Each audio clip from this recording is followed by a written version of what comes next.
Attention pour la blague. Bouh! Aïe! Ah putain! Je me suis mis dans une forêt pour la thématique, mais je suis toujours un peu intimidée dans les forêts, j'ai l'impression que je dérange. Je vais pas rester longtemps, vous inquiétez pas. On est le 31 octobre et qui dit 31 octobre dit Halloween et dit déjà meilleure fête de l'année, hein, voilà, on va pas se mentir. Et qui dit aussi mon sujet préf, les sorcières. Je suis ravie parce qu'en ce moment il y a plein de choses qui sortent sur les sorcières et qui sortent un peu du délire Walt Disney, sorcière méchante avec le nez crochu. En fait non, la sorcière elle est bien plus intéressante que ça. Du coup je vous propose aujourd'hui un What's in my bag spécial sorcière. Ce n'est pas exhaustif, hein, il y aurait tellement d'autres choses à montrer, mais je vous ai fait un petit, je sais pas, top 6, top 5 des choses cool de sorcière à avoir dans son sac. C'est parti! Voilà, ça c'est mon bag. J'ai pas grand chose à dire dessus. Voilà. On continue sur le prévisible. Qui dit sorcière dit un bouquin qui s'appelle Sorcière. Ça c'est Mona Chollet qui l'a écrit et je suis un petit peu une grande fan de cet auteur. J'avais découvert son travail avec le bouquin Chez soi, un odyssée de l'espace domestique qui est absolument merveilleux. Et du coup, voilà, son dernier bouquin qui est sorti en septembre, c'est sur la figure de la sorcière. Mona Chollet quoi, genre... Que dire de plus à part que ce bouquin est génial. Tu trouves des champignons papa? Non? Bon. Mona Chollet m'emmène à vous parler d'un podcast aussi qui s'appelle La Poudre, puisque c'était l'invité d'une de ses émissions qui est sortie il y a quelques jours sur le thème de la sorcière évidemment. Super podcast aussi qui met en valeur des femmes sur des thématiques différentes. Le saviez-tu? Balados, c'est l'équivalent de podcast mais en version québécois. Pourquoi je parle de podcast québécois? Parce qu'il y en a un qui s'appelle La Puce à l'oreille et qui est à destination des enfants et qui pareil traite de plein de thématiques et l'une des dernières était sur la sorcière, la figure de la sorcière. Ça s'adresse vraiment aux gamins entre on va dire 7 et 12 ans. Donc voilà, je conseille aux gens entourés de jeunes personnes La Puce à l'oreille. GG. Ensuite, dans mon What's in my bag, il y a ça. C'est de la tisane. Car oui, les sorcières s'y connaissent beaucoup en tout ce qui est plantes médicinales. Pourquoi je vous parle de ça? Parce qu'il n'y a pas longtemps, j'ai fait une formation sur la cueillette sauvage et les plantes médicinales. J'ai découvert à quel point les plantes avaient des super pouvoirs. Et du coup, en ce moment, je bois de la tisane pour drainer mes reins, hein, qui ont pris pas mal cher ces dernières années. Alors, dans ma tisane, si ça vous intéresse, il y a de la reine des prés, du frêne, du bouleau, de la bruyère, cassis, prêle, olivier, aquilée, aigre-moine, framboisier, périlla, lyre terrestre, lavande, ronce, hysope. Bam!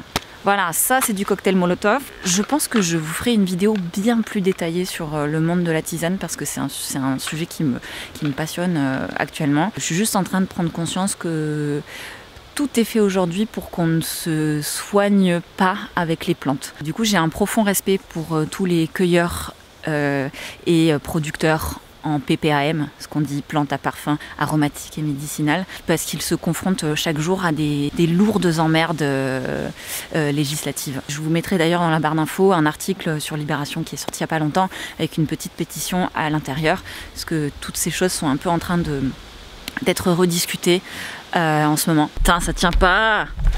Alors c'est pas du tout droit, mais au moins ça tient. Du coup, on va rester comme ça. La tisane, c'est fait.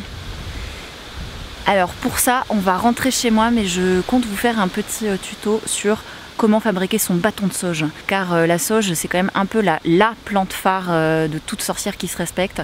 Du coup, on va aller faire ça, mais au chaud.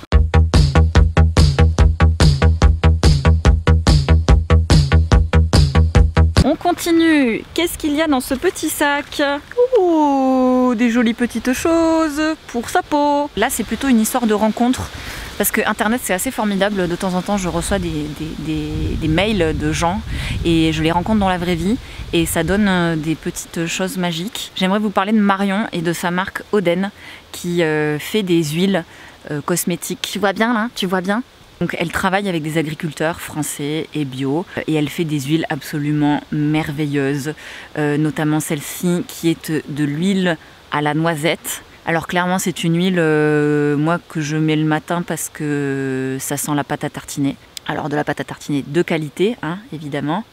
L'huile, je l'utilise pour un peu tout et n'importe quoi. C'est-à-dire autant pour me démaquiller que pour nourrir ma peau. Voilà, là je pense qu'on peut voir l'efficacité du truc. Nous arrivons à l'heure de l'autopromotion, l'autopromotion, l'autopromotion. Si vous me suivez un petit peu sur Facebook, j'organise un marché de Noël le 1er et 2 décembre à la recyclerie à Paris. Et je suis hyper ravie parce que j'invite tous les projets chouettes avec lesquels soit j'ai collaboré en vidéo, soit que je connais aussi d'un peu plus loin. L'idée donc c'est de vous proposer des alternatives un petit peu plus artisanales, végétales, locales et tous ces mots super. Et il y aura aussi des ateliers durant lesquels vous pourrez apprendre à fabriquer vos propres cadeaux. Je serai ravie de vous y rencontrer dans la vraie vie, toujours. Internet, c'est formidable, la vraie vie aussi. J'ai perdu mon père, je sais pas ce qu'il fout. Il y a quelqu'un? La nuit commence à tomber en plus, je suis pas très rassurée. Il y a quelqu'un? Papa? Oh putain, ça y est, ça va mal finir cette histoire. Au revoir.